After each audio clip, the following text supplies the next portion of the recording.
সকাল সকাল ঘুম থেকে উঠেই চলে গিয়েছিলাম রান্নাঘরে। আর রান্নাঘরে যেয়ে দেখি আমার পছন্দের খাবার রান্না হচ্ছে, সেটা হলো হাঁসের মাংস। গতকালকে ছোট ভাবিকে বলেছিলাম যে আজকে সকালে নাস্তা করব না, তো বলছিল তাহলে হাঁসের মাংস রান্না করবে। যাই হোক, তো সেই হাঁসের মাংস রান্না করতেছিল আমার পছন্দের। আমার কিন্তু হাঁস অনেক বেশি পছন্দ।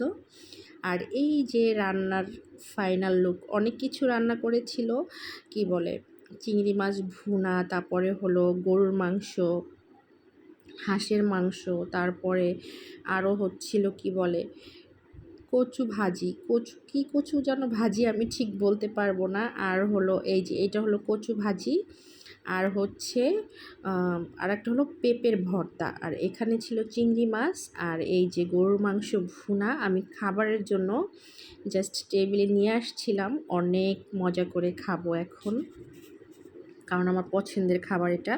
আর হাঁসের মাংসটা আসলে আমার হাজবেন্ডও খায় না, আমার বড় মেয়েটাও খায় না, তো এটা আসলে আমি একাই খাবো।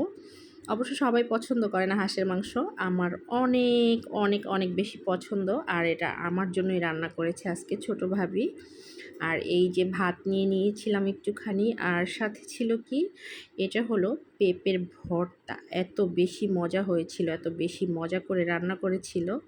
যাই হোক, আজকে সকাল সকাল ভাত খেয়েছি বাসায়। আজকে বলেছিলাম নাস্তা করব না, মানে পরোটা ভাজি এগুলো কিছুই খাবো না, আজকে খাবো হাঁসের মাংস দিয়ে ভাত। তো এই যে হাঁসের মাংসের সাথে আরও অনেকগুলো আইটেম রান্না করেছিল মজার মজার। আমি আর আমার হাজব্যান্ড বসে বসে খাচ্ছিলাম, তো তার ভিডিও করা হয়নি, আমি আমার নিজেরটাই ভিডিও করতেছিলাম। আর এই যে হাঁসের মাংস আমি আমার মন ভরে খাচ্ছি, কারণ আমার অনেক বেশি পছন্দের খাবার। আর এটা আমি আবার পরে খাবো দুপুরবেলা, যেহেতু এটা কেউ খাচ্ছে না, এটা আমারই খাবার। যাই হোক, আমার ভাবিও মনে হয় পছন্দ করে না, আমার ছোটো ভাইয়া হয়তো একটু পছন্দ করে, আর আমার হাজব্যান্ড, আমার বড় মেয়ে, ওরা কেউই খাবে না হাঁসের মাংস। আর এই যে খাওয়া দাওয়া চলছে। আর লাস্টে যেটা হচ্ছে সেটা হলো, আমি খাওয়ার পরে এই যে বিল্লু রানী যেটা করে, মানে হাড্ডিগুলা খেয়ে আমাকে হেল্প করে, মানে খাবার খেতে বসলেই বিলাইটা চলে আসে আর কি। এই তো খুব সুন্দর দিন কাটাচ্ছি বাবার বাড়িতে, অনেক বেশি ভালো লাগতেছে। কিন্তু দুঃখের বিষয় এটাই যে সময় আসলে শেষ হয়ে যাচ্ছে, মানে ঢাকা যাওয়ার জন্য প্রস্তুতি নিচ্ছি। আমাদের সময় খুবই কম, কারণ আমার হাজব্যান্ডের ছুটি নাই। আর আমি গ্রামে আসলে আসলে বেশি দিন বেড়াতেও পারি না, কারণ দেখা যায় আমার হাজব্যান্ডের সাথে আসি আবার ওর সাথেই চলে যাই, একা একা আসলে থাকা হয় না। তো দেখা যায় ওর ছুটি অনেক কম থাকে, তো ওরকম আসলে থাকতে পারি না। যখনই আসি জোর হলে 1 সপ্তাহ, এর বেশি কখনোই থাকা হয় না। তো এবার মনে হয় আরও কম সময় থাকা হবে, কারণ ওর ছুটি নাই, এর জন্য চলে যেতে হবে। এর জন্য খারাপ লাগতেছে এই আর কি।